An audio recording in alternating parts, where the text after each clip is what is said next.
Zikirnya la ilaha illallah dengan metode yang tertentu. Ada caranya. Dalam Sahih Bukhari dikatakan, sesungguhnya Allah mengharamkan terhadap neraka menyentuh orang yang man qala la ilaha illallah min qalbihi aw nafsi, yang membaca la ilaha dari kolbunya atau dari nafsnya. Saya baru ingat materinya tentang tasawuf ya. Apakah tasawuf itu warisan Nabi Muhammad atau warisan Hindu Buddha? Ya. Atau warisan agama-agama lain? Nah, nanti kita akan coba lihat ya. Tasawuf secara bahasa itu ulama berbeda pendapat asal katanya apa. Apakah tasawwafa dari kata sofa atau suf atau suffah?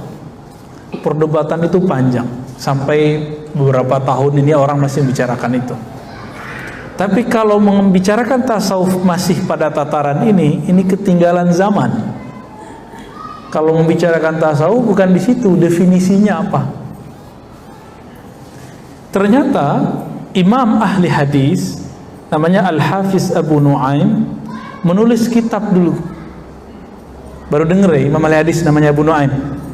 Taunya Bukhari Muslim doang ya. Kalau orang ngaji hadis pasti kenal imam ini, namanya Abu Nu'aim Al-Asbihani. Siapa namanya? Abu Nu'aim Al-Asbihani. Imam Abu Nu'aim Al-Asbihani ini mengumpulkan riwayat dari Abu Bakar sampai zaman dia, perkataan ulama salafus soleh dan khalaf, ulama terdahulu, dan sampai zaman dia abad keempat, tentang kerohanian Nabi. Setelah dikumpulkan, muncullah definisi tasawuf, ratusan bahkan ribuan. Imam Zarruq bilang 2000, tapi saya itu nggak nyampe. Jadi setiap sahabat itu mewariskan sisi tasawuf Nabi. Sahabat Abu Bakar ada tasawufnya apa gitu. Dan beliau memulai dari nama Abu Bakar As-Siddiq radhiyallahu ta'ala anhu. Maka bagi imam ahli hadis namanya Abu Nu'aim Al-Asbihani, tasawuf itu bukanlah lain dari ajaran Islam, tapi tasawuf itu sama dengan fikih. Fikih itu warisan fikih, ilmu zahirnya Nabi, itu fikih. Contoh, sholat sah itu bagaimana caranya? Bersuci. Yang disucikan dalam fikih zahir atau batin? Zahir atau batin? Fikih loh ya. Rukun 13. Syarat supaya sah rukun 13 ini sebelumnya harus wudu. Rukunnya 6. Hafal kan? Ya. Awal sama akhir doang hafal ya. Niat sama tertib. Lumayan lah. Ini semuanya dari awal sampai akhir menyebutkan kesucian zahir. Benar gak? Sholat rukun 13 dari niat, cuma niat yang pakai kolbu. Itu pun sekarang sudah dilafazkan, usolli, ya kan? Aslinya kan itu di kolbu, Pak. Semua amalan-amalan yang dalam fikih itu semua amalan zahir.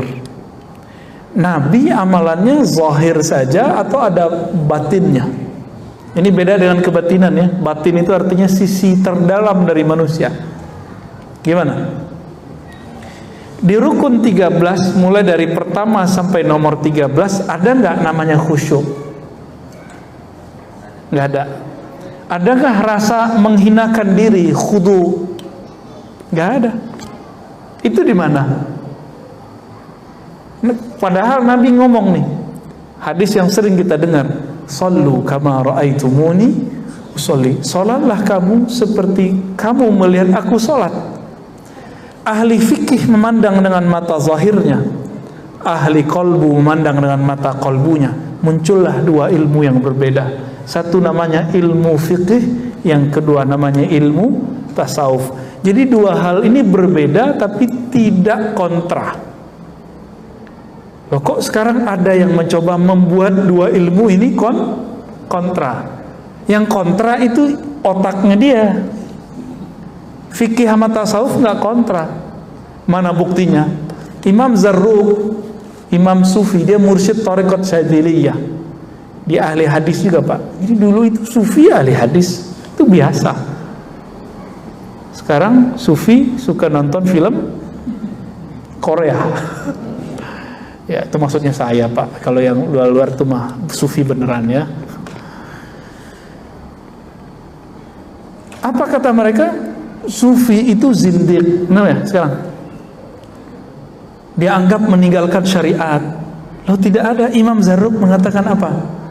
Setiap ajaran hakikat, ajaran tasawuf yang bertentangan dengan fikih, maka itu batil. Setiap ajaran fikih bertentangan dengan ajaran hakikat, maka dia kosong. Jadi kalau mau cari orang kosong, cari orang yang anti tasawuf. Cari orang zindik, cari orang ngomong tasawuf tapi nggak mau bersyariat. Kalau mau cari wali Allah, cari orang yang berfikih zahirnya, berhakikat batinnya. Wali itu namanya, wali Allah, sufi. Beda definisi ya sama mereka ya. Kalau mereka membuat definisi sendiri, padahal nggak ngerti sufi itu apa. Apa kata mereka? Sufi kalau udah tinggi nggak sholat. Loh, mana ada sufi begitu? Ya. Itu mah sufinya Cang Nandar ya. Nggak ada sufi begitu, nggak ada. Ya. Sufi kalau udah alim, udah kasyaf, nanti kerjaannya baca isi hati murid, ya itu mah kasyaf. Nggak mesti. Ada yang bisa begitu, ada yang enggak. Itu nggak ada urusan.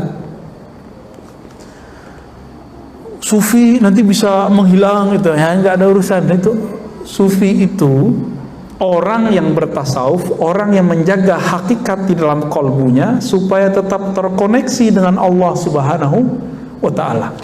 Tadi Bapak ini dari takbir sampai assalamualaikum, badannya di sini. Ya, iya ya.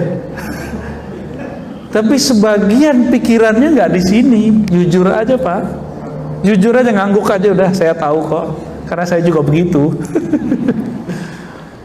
Untungnya kita dikasih zikir sama guru, dikasih ma'rifatullah sama guru, diajarin cara mengenal Allah lagi sholat. Maka ketika pikiran pergi, diambil sama kolbu, kamu ingat Allah. Jadi setan itu kata Nabi dalam hadis yang sahih, jika seseorang sholat maka setan ngomong, uzkur kaza, uzkur kaza, ingatlah ini. Kamu tadi begini ya, kamu tadi begini. Abis ini kamu keluar lewat pintu itu, nanti sendalmu di situ, disebutin semua Pak. Sampai ke rumahnya, jalan kemana itu disebutin semua. Hebatnya setan tuh. Terus kita asik kan?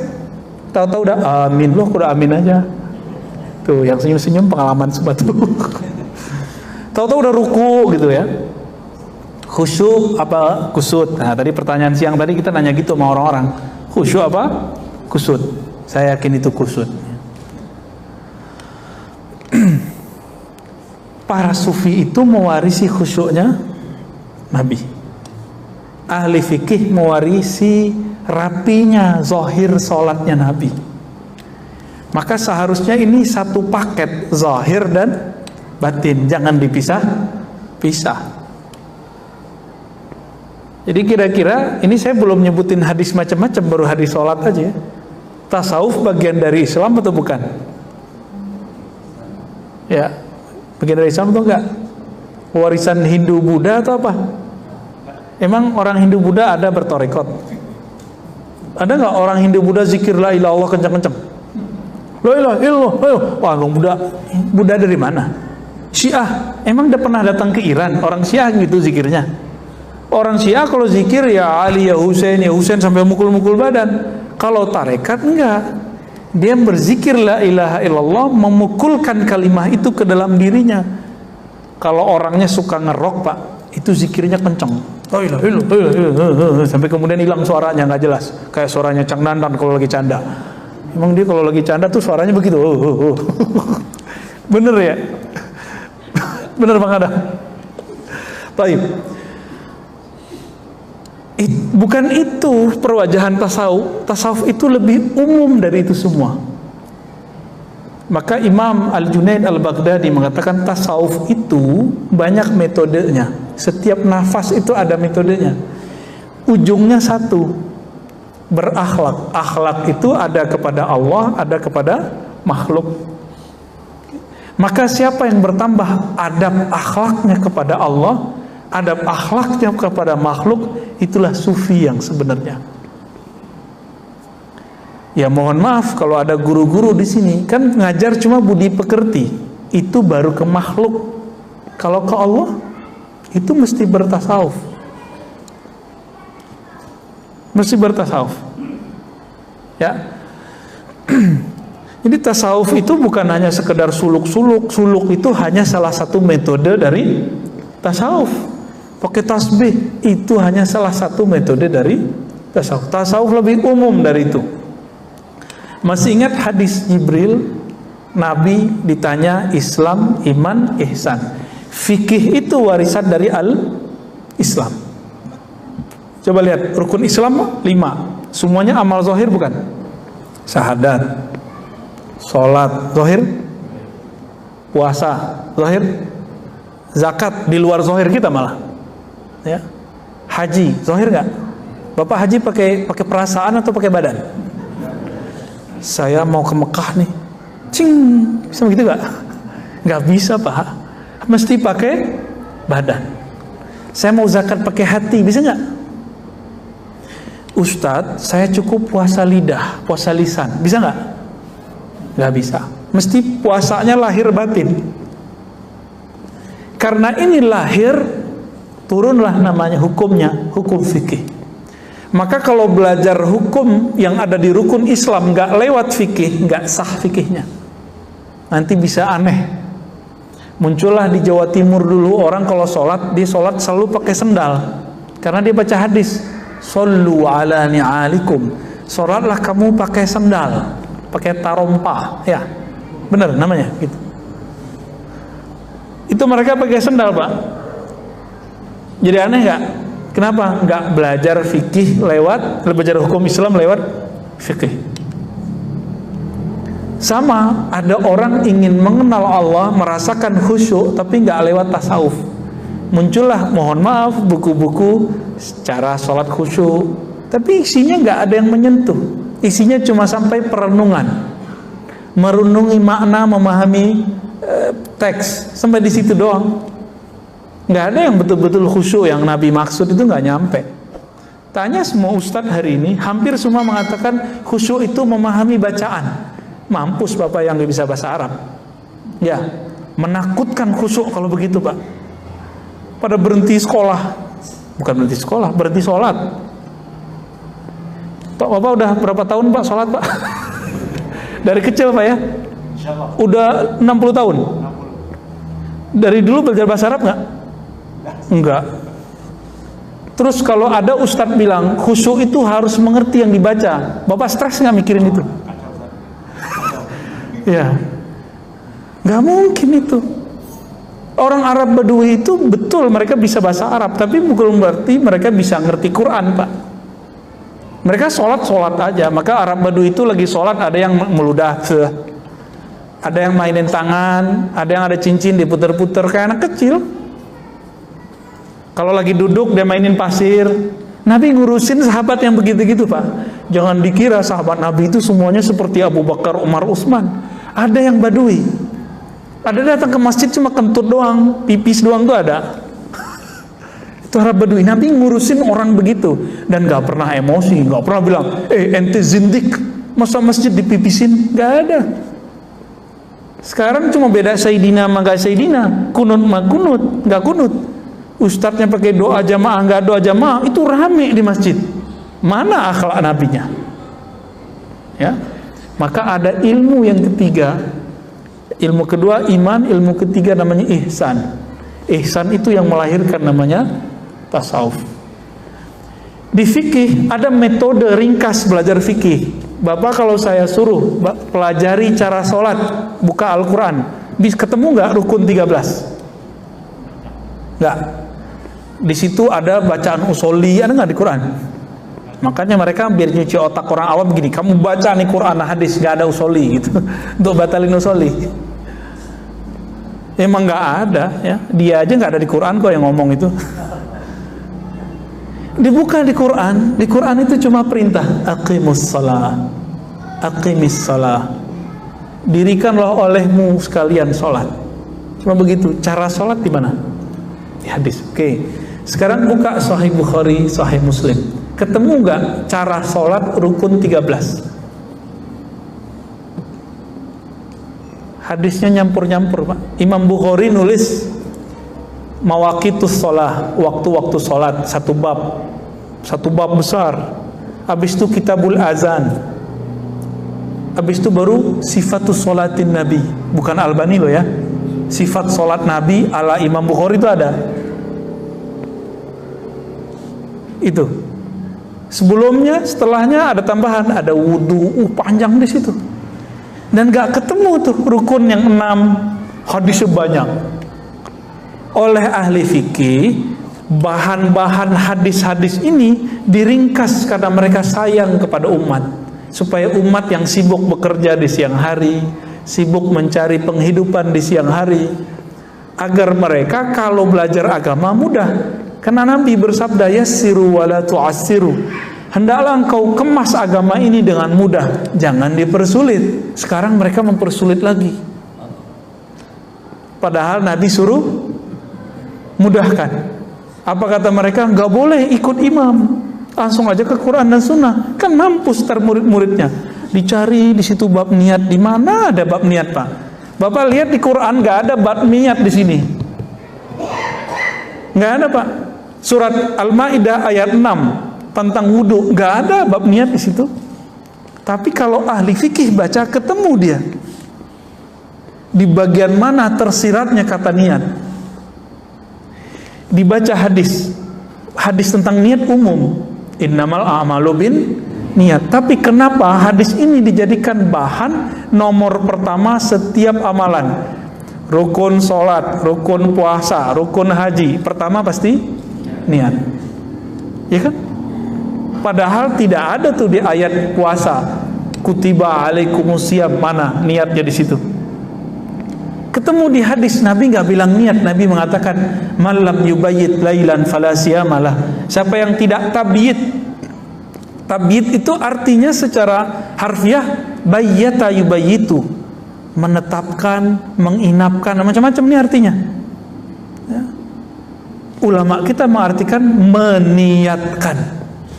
Maka muncullah bab situ wajib niat puasa. Dari hadis itu maka ulama kita menganjurkan para imam setiap malam mengingatkan umat, wa tawasau bis bil haqqi wa tawasau bis sabri.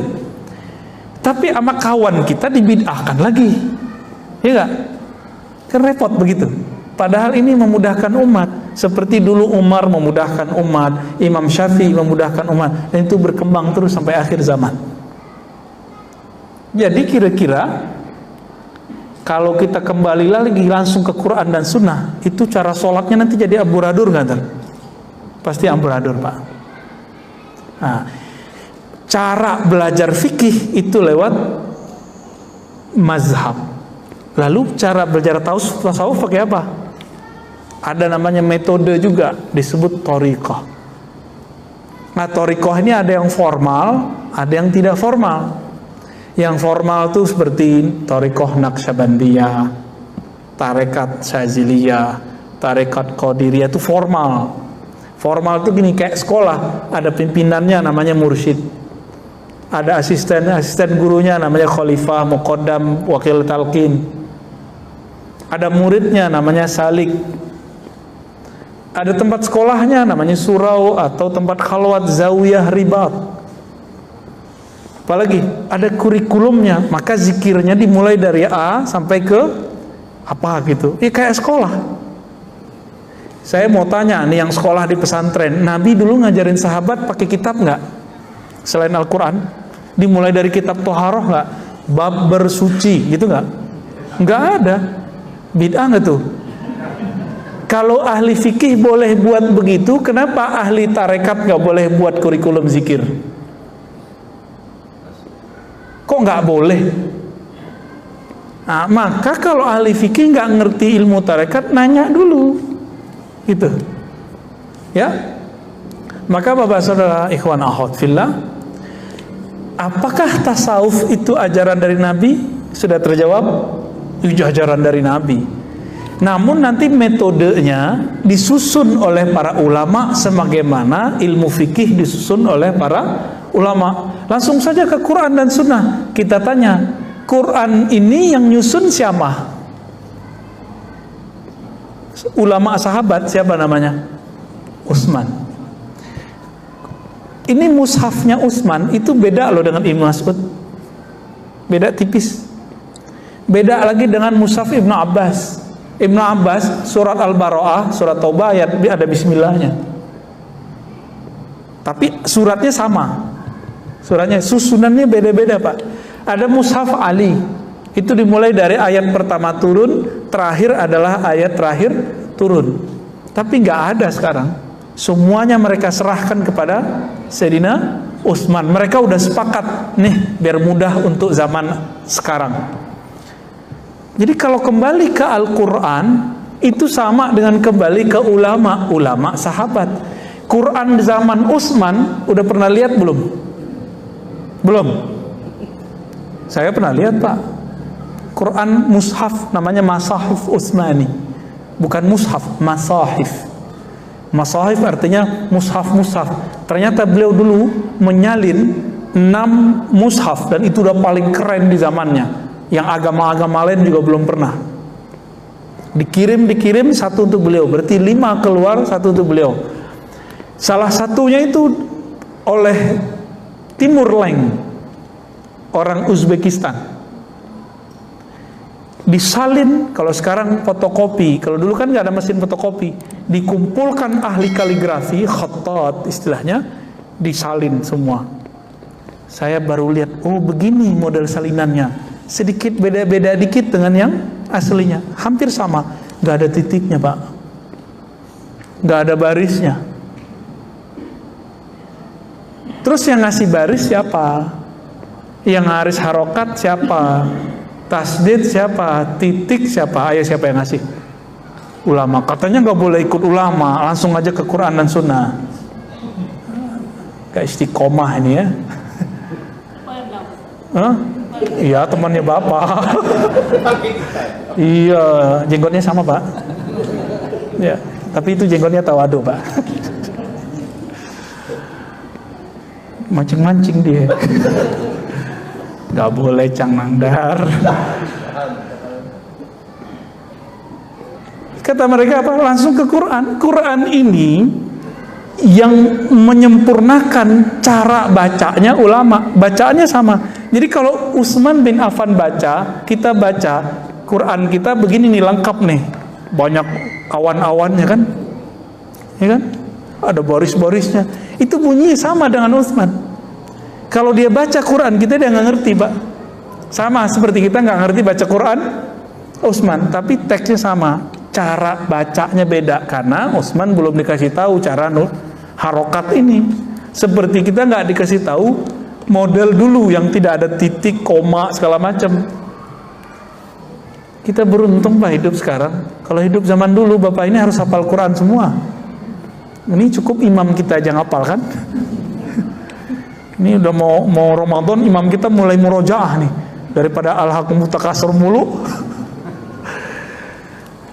Bapak saudara ikhwan akhwat fillah,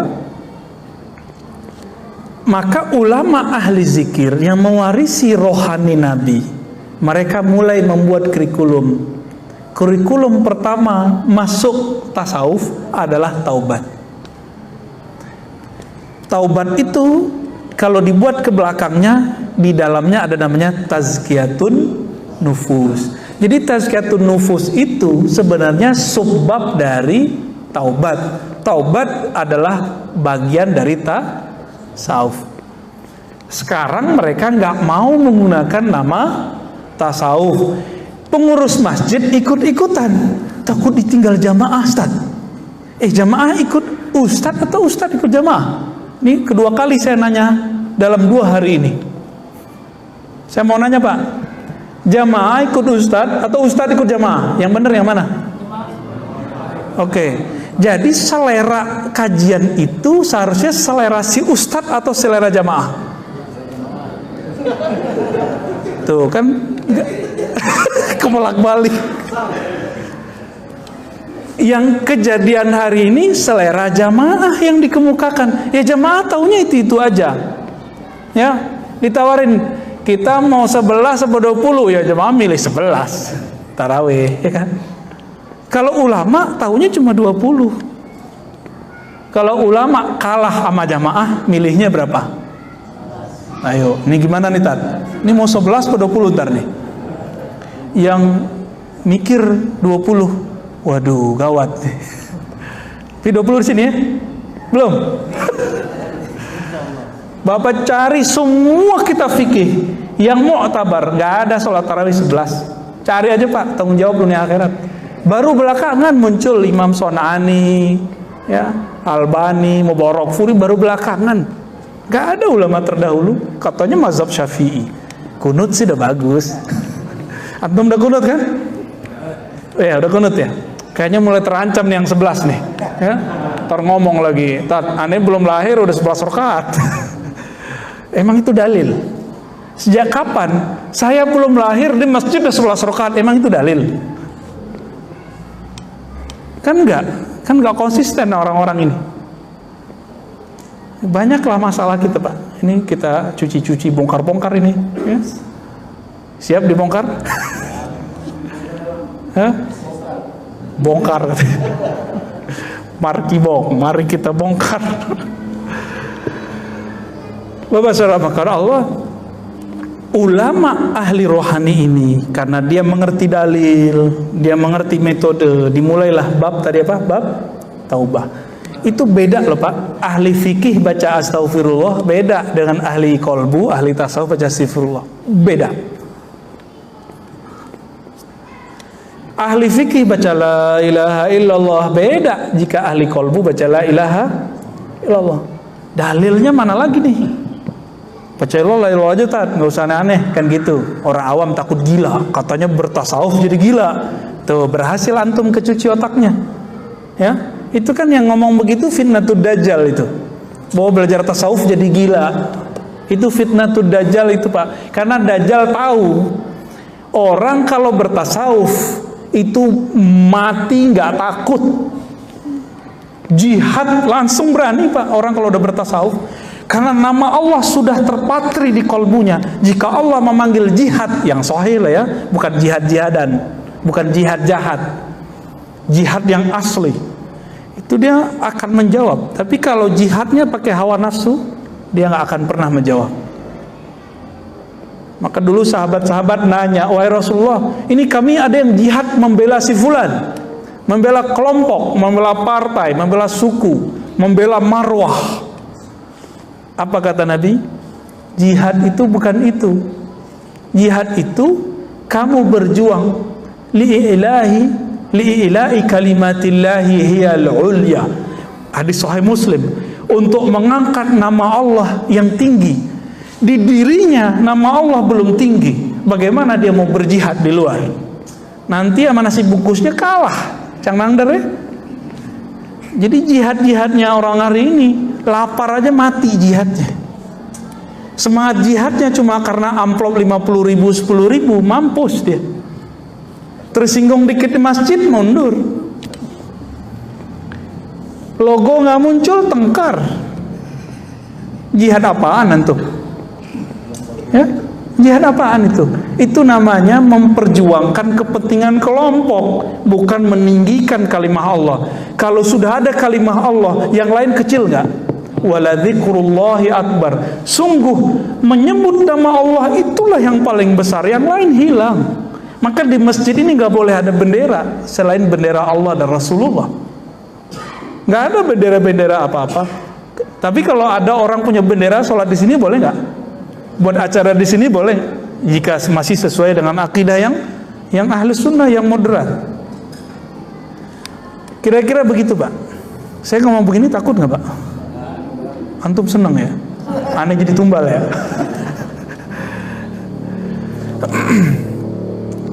Ahli-ahli tasawuf ini karena di kolbunya dibimbing orang bertaubat. Karena ahli tasawuf tahu orang bertasawuf itu bukan berarti suci, tapi justru belajar kalau kotor gimana cara menyucikannya. Saya mau sholat tapi lagi junub, wajib nggak mandi wajib? Bapak berani nggak lagi junub, habis malam pertama subuh nggak pakai mandi, berani nggak? Baru pulang keluar kota nih, Cang Nandar nih, pulang-pulang langsung serangan.